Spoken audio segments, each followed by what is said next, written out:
Lovely. Okay, perfect. I think everyone, we've given some time to join, so we will get started. So, hello and welcome. Thank you for joining us today. Today's session is Reporting Like a Pro. So, we're going to be looking at two very different reporting tools, and they're going to help give you a clearer, more meaningful insights from your data. And it's the kind that's actually going to support decisions, not just a tick for reporting box. Throughout the session, we'll keep things practical with real use cases. So by the end, you should feel confident about how to get more value from your data and which reporting approach makes sense for your organization. Yeah, perfect. So before we start, in the get ready activities before the webinar today, one of the questions was identifying one decision you need clearer data for. So that could be an attendance trend, it could be revenue performance, but we want to see what's important to you. So we're going to launch a quick poll, which is, I've just launched it now. So what this is asking is, yeah, what decision do you need clearer data for? So is it things like understanding more attendance trends? Is it more about your utilization? Are you using your trainers? How often are you using them? Are you using more than others? Is it operational? Do you have to do financial reporting? And there's so many different things that people need it for. So it's good to see. To be honest, we've got a split so far. People wanting to track revenue, people aren't sure. So that's a great place to start. If you're not sure what you want, this is a good place to start. Getting some ideas of what you want to do and how you can do it. Yeah, I mean we've got Oh, wow, it's a real mix, isn't it? a real mixture. We've got a bit of Brilliant. everything, to be honest. A couple of people for everything. Most people, the most popular are course or program performance and tracking review and financial performance. I think they're two as training administrators that are most common. You know, you want to see how popular a program is and does it make you money ultimately. So yeah, that's a really good split there. Lovely, thank you Yeah, thanks for for that. playing. So yeah, we're going to try and keep the session to a maximum of 30 minutes. But before we get into it, we here's our housekeeping. It's my favorite part, This the is very good. housekeeping, yeah. Very So good. I do it every time. Where we get there. There we go. So we're looking at two very different reporting tools today. So the first report engine is an Access Planet reporting tool available to everyone as part of your platform. So you can create and share as many reports as you like with this tool. And the second reporting tool we'll be covering is Power BI. So this is a business intelligence tool owned by Microsoft that you can integrate your Access Planet platform data with. So connecting your platform with Power BI is an add-on module, so it's not available as standard. Hopefully, you'll be able to learn today whether this would be of any use to you. And we're recording, and we'll send the recording out to everyone here, plus everyone who registered, so you can watch it back or send it on to your team if you would like. And finally, the Q&A is open throughout the session, so please ask any questions as we go. And that's it for housekeeping, my favourite part. Very, very good. Very good. So, Okay. Lovely. So let's jump through today's agenda. So first we're going to be looking at what makes a good report. We'll then be jumping into the first tool, which is using the report engine. We'll then jump into how you can connect your platform up to Power BI. And then finally, we'll go through any of those questions that have been posted throughout the webinar. yeah, lots to cover. So let's quickly introduce ourselves. So I'm Frank. Hopefully you're not bored of me yet. I'm one of the customer success managers here. So my favorite feature in Access Planet is quick edits. It saves you guys a lot of time. And I like, or love even, to explore new places. Nice. And I'm Jack. That says customer success manager, but I should have updated that to product manager. I've been doing that since November. I love our dashboards, the visual good summaries that can give you really quick way to report. And then outside of work, new theme parks and getting to the Alps to ski. So we're going to jump in now. So before we jump into the tools, we're going to take a step back and talk about what actually makes a good report. So when you create reports, it's easy to get caught up in charts, filters, what export options you've got. But great reporting isn't about how much data you can show. It's about how well that data supports a decision. At the start of the session, you told us the kind of decisions you're trying to make. So that could be things like understanding attendance trends, tracking your revenue, or reviewing course performance. Those decisions are exactly what should shape how your reports are designed. So we're going to take you through four simple principles that we use when thinking about effective reporting. These apply whether you're building reports in Report Engine, exporting data, or taking things that little bit further in Power BI. If you get these foundations right, the tools become much easier to use and the insights become far more valuable. So before you build any report, the most important question to ask is, what am I actually trying to decide? So for example, am I deciding whether to run a course again, Should we change pricing, add more dates, or investigate fall in attendance maybe? So when you design a report around a decision, it becomes a lot easier to figure out what data to include, how to structure it, and how detailed it needs to be. So if you can't clearly say what decision a report supports, it's usually a sign that the report will end up being interesting, but not necessarily very useful. Yeah, and so one of the most common reporting mistakes is trying to include absolutely everything. More data doesn't automatically mean you're going to get better insights. In fact, it often makes reports harder to read and harder to actually act on. A good report is going to focus only on the information that actually influences the decision you're trying to make. So if the decision is about attendance trends, you might care about things like bookings per course, how many cancellations you've had per course, or how popular a certain venue may be. You wouldn't care about how much profit the course makes, who was assigned to the course to teach it, or what the room layout was. These are all things that are possibly captured in other reports, but here they're just a distraction from your decision. Being selective with your data makes reports clearer, faster to understand, and way more effective. You can always draw deeper or export it if you need to be, but the report itself should always remain focused. So a good report should make the next step obvious. So when someone opens a report, they should quickly be able to answer the question, so what do we do next? If the report doesn't lead to a conversation or an action, it's usually a sign that it needs refining. So for example, if revenue is trending down, the action might be to review pricing or marketing. If attendance is dropping for specific courses, the action might be to adjust schedules or formats. Strong reports outline what's happened and they help you decide what to change. And finally, even the best data won't help if the report is difficult to use. A good report should be easy to understand at a glance, and it should be clearly labeled with every gadget or chart clearly labeled using the right types of charts and all laid out in a logical way. People shouldn't need a walkthrough of how to use a report every time they open it. Clear titles, meaningful labels, and appropriate visuals all make a big difference.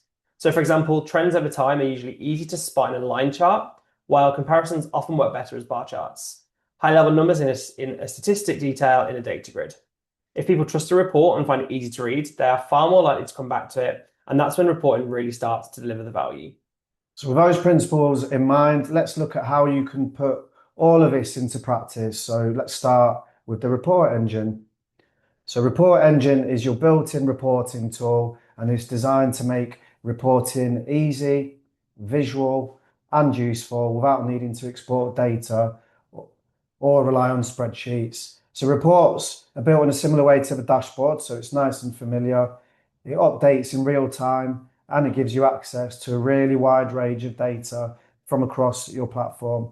So let's quickly get a pulse from you all. Have you used Report Engine much before? So yeah, we just launched the poll. It would be good just to understand if people have, how much you've used it, if you've seen it at all, because that's really going to help us, I guess, drive how we go. So yeah, most people we're seeing that they've seen it, but they haven't really used it. A couple have used it a little bit, and a couple of people for the first time. We actually haven't got anyone that said they use it regularly, which is interesting. So hopefully we'll be able to take something away from today with what we're going to go through. Lovely. All right, perfect. So over the last year, we've also made a lot of improvements to Report Engine. We've included new export options, completely new scheduling functionality, and also a growing suite of off-the-shelf reports that you can use immediately, customize them to your needs, and also clone them. In this section, we're going to walk through how Report Engine supports decision-focused reporting, from quickly answering everyday questions to sharing and scheduling insights so the right people are going to see the right information at the right time. So one of the big strengths of Report Engine is that it's embedded directly in the platform. You don't need to export data, wait for overnight refreshes, or move between tools. So when you open a report like this best-selling courses report, you're looking at real-time data, so you can be confident it reflects what's happening right now. So yeah, this report supports us with a lot of decisions. It's going to help us to answer questions such as which courses should we run more often? Which courses look successful but actually aren't that profitable? And where demand is high, but capacity might be limiting growth. So this is a really good example of showing the right information, not absolutely everything, just what's going to support those good decisions. So the report engine is also dashboard based, which means reports are designed to be visual and easy to interpret. You can see platforms, trends, and outliers much more quickly than you can in a spreadsheet full of rows and columns. Here we have the invoices overdue report with 3 gadgets of data showing us high level information at the top and then the detail to back it up under that. Yeah, so again, we are tying this report back to the decisions that it's trying to support. So do we need to put in any credit control limits? Are overdue values increasing? Are they stabilizing or are they decreasing? And who are we chasing? So this is a really good example of a report that can lead directly to actions based off what you can see here. Final example before we give you a quick tour. This is the resource utilization report showing us 3 summary gadgets of how we use each of our resources over the last 6 months. Yeah, so again, the business decisions that this is going to support is identify where we may be over or underutilizing certain resources. Is the capacity of any of our resources limiting our growth? And is there a way that we can plan future schedules more effectively? Let's have a quick tour through the tool.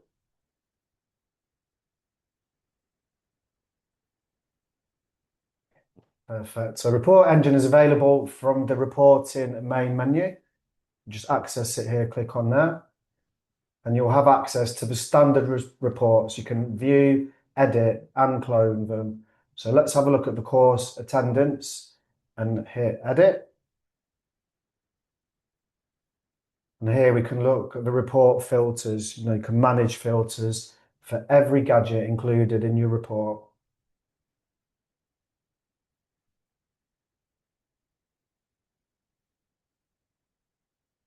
And you can edit the gadget, manage settings for any extra filters for the gadget as well.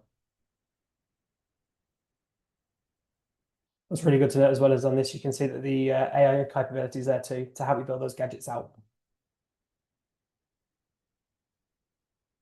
And you can export, so download a report in PDF or Excel to complete further analysis or share it with others. And then finally, you can also schedule. So you can set up your report to automatically email to whoever you would like on a frequent basis. So if you've got, weekly reports, monthly reports, quarterly reports, you can set that in there and who you're going to be sending them to as well. It's really easy to set up. Yeah, what's really nice as well is you can send these to people outside of the platform. So it doesn't just have to be anyone within your organization. So if you work with your customers and they need certain information from you every month, you can have a report built for them that sends directly to them. They don't need to be the platform, which is really nice. So yeah, that's another benefit of using Report Engine. Cool. Okay, so Report Engine is ideal when you want clear, real-time insights directly within your platform. But sometimes you need to go that little bit further. So this is where Power BI comes in. And Power BI is an external business intelligence tool that allows you to take your platform data and combine it with data from other systems, apply more advanced analysis, and build highly customizable visualizations. Like we did with Report Engine, we're going to find out how many have used Power BI before. So it's going to launch another poll. This tool we find is getting really popular. It's actually quite easy to use. I started using it yesterday for the first time. And when you kind of got your head around it, it's actually quite simple and can produce some really, really cool reports. So yeah, most people, this is the first time. Some people have seen it, not used it.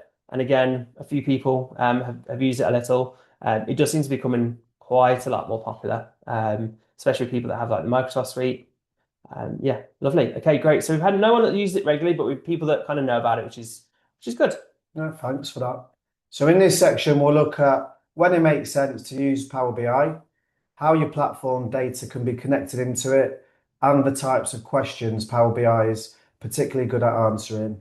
The key thing to understand is that Report Engine and Power BI aren't an either or choice. We found that Report Engine is best at supporting day-to-day decisions, whereas Power BI is there for strategy, big picture decisions, and long-term insights, or where you want to combine your Access Planet data with data from your other software. That could be your website analytics, your finance tool, or your CRM. Yeah, so we'll start by looking at a few example charts and data sets that we generated in Power BI using data from an Access Planning platform. So this first one is a bar chart, obviously. The bar chart shows invoice totals by customer account, and it's a really good example of a report that clearly starts with a decision. So the decision could be which customers represent the largest share of our invoiced revenue. This is then potentially going to lead on to other questions, such as where should we focus more of our account management? Within Power BI, this could also be factoring income from other data sources outside of your Access Planet platform. So you've got a single view of your total business income. So what I mean by that is if training is just one part of what you do, you can bring that information in from other areas of your business, so you can see how each team, how they're performing, how each customer, how much they're buying from you ultimately, with all of those income revenue streams all together in one place. So this next example shows courses by status. For example, we might look at last year's courses to check the percentage that were completed versus those that were cancelled. So the decision behind this report might be, how effective is our scheduling and delivery, or are we cancelling too many courses? This is a good example of showing just enough information to answer a high-level question. We're not looking at individual courses here, we're looking at overall patterns. So it leads to action by highlighting whether cancellation rates are acceptable or need investigating further. And then this chart is going to combine a line and a clustered columns to show course fill rates by quarter. And this is where Power BI is amazing for trend analysis. So the decision here might be, are our fill rates improving over time, or are there seasonal patterns that we need to plan for? You can group data quarterly, so it makes long-term patterns much easier to spot. And then you can adjust scheduling, marketing, capacity planning, all based on when we can see the fill rates rising or if they're falling. And although it's a more advanced visual, it's still easy to use because the data is still clearly labeled. And finally, this example is a KPI chart showing user reward expiries by month, so that we know when we need to be especially hot on compliance and chasing bookings. So this report shows only the information needed to support that decision. What is the volume of expiries per month? It's not overloaded with detail. It's very clearly leads to action, whether that's making sure we have more refresher training scheduled, triggering communications, making sure we have a team available for chasing or planning capacity. And this is a great example of ease of use. KPI visuals are designed to draw attention to what matters most. You don't need to analyze the chart. It tells you where to focus immediately. Yeah, I love that KPI one. I think that's really cool. So they're just 4 quick examples, and we're going to show you how the Power BI connection now works from your platform to Power BI itself. So first of all, you navigate into your profile. There we go, go to profile, and then into the administration menu. And then from there, search for the Power BI query generator. So from here, you can select the sources of data in Access Planet. So for example, in this example, we're going to select delegates, and then we want the courses that are linked to the delegates. And we also want the course template, which is helpful for filtering. So then you can select which fields and columns of data to include. So here we're going to always make sure you select the IDs, as this is really important to join the data sources together in Power BI. So we'll select the IDs that we've got there from each column. Lovely, that's how we'll link them up. And then you can see we've selected some other ones. So category labels, course template names, anything that you basically want to pull through into the report, you can select here. And then that's in effect what's going to pull through into Power BI for you. So that's what we have selected. And then what we're going to do at the bottom is we're going to click this generate query button. So when we click that, we're going to get this long string and we're going to click the copy button. So that's the first step. And that's what we do in Access Planet. The next step is in Power BI itself. So we skip the setup of Power BI because that's pretty dull, and you're only going to really do that once. So here's a report within Power BI using those same data sources and a tour of some of those charts. So we've taken that, generate that string of data. We've set that up in Power BI, sorry, and now this is what we've created off that. So there's 3 data sources on the right-hand side here. So on the far right, you can see we've got course date, we've got our course templates, and our delegates. Opening this view, we can see how the 3 have been connected together. So when we open those up, we can see that we connect them to the IDs. So this is where we mentioned before about the IDs being important to connect them together, telling the relationship. So ID of the course connects to the course ID in delegates, and the ID of the course template connects to the course template in courses. If you do need any support connecting your data sources, please ask a member of our team. We'll be able to help give you a bit more guidance there. So looking at some of these charts we've created, the first one is courses per month, and you can see this is using a line chart. So we've added in the start date. So from our data source, we've selected the start date and the month. And then we have added in the ID, so the count of ID, and that's going to show us how many unique courses we've had per month. The next one moving on to is course duration per hours. So this is a bar chart, and again, we've selected the start date as the year, and we've put in the sum of the duration of hours. So this is showing us how many hours we've delivered each year. Moving on, we now have a mini league table with course data. So we've created a table from the visualizations. We've added the start date month, the sum of income, the sum of duration in hours, and then counting the number of course IDs to show us the number of courses. So you can see that each month, how much income we had in that month, how many hours we delivered, and how many courses we delivered. So that's a really nice one. You can kind of see ebbs and flows as well. That's a really cool one. And I went a bit quick through that one, apologies. And then the last one is courses per template type. So this is a nice pie chart, a really popular graph that everyone can see. So we first select our pie from the visualizations. We are going to group by course template type. So we want to see if it's class, if it's web. And then we're going to have a count of ID to show how many courses. So you can see here it gives you the percentage and the values of how many courses per each type that we've got on the course templates. We've also built in some filters on the top of the we've built in filters along the top to filter the charts by year and status. So that then means it's going to affect all of the gadgets. You don't have to add those in individually. As you can see, Power BI doesn't replace Report Engine, but it does allow you to do even more with the data, with your data. The same principles apply. Start with a decision, show the right information, make the next step clear, and keep reports easy to understand.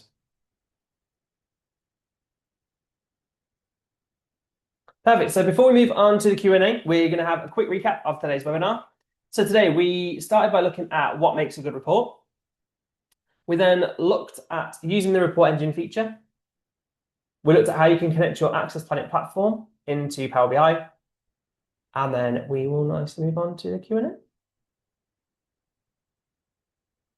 All right, so the Q&A box is open if you've got any questions. Whilst we wait for anything that comes in, we have a couple of questions that we've received before that cover both Report Engine and Power BI. Okay, so this is my second most favorite part. Yeah, put you to the test. Yeah. So can I use these reporting tools in my sandbox first? Yes. So neither of the tools directly affect your data, so you don't feel like you have to. You can learn a new live platform with your live data. And you're probably going to have more data in your live platform anyway, so it'll make more sense. So do I need technical knowledge to use these tools? So a report engine, no. It'll just be a bit of practice, trial and error, but it's not highly technical. If you can create a dashboard or can get around a dashboard, you can create a report engine. Power BI, you will need a basic knowledge of connecting data sources, but we are available to help. I used it for the first time yesterday, and it took me a couple of hours to make 5 reports. When you've done the first one, it just kind of comes to you more. So again, it's a bit of practice when you've got it nailed down.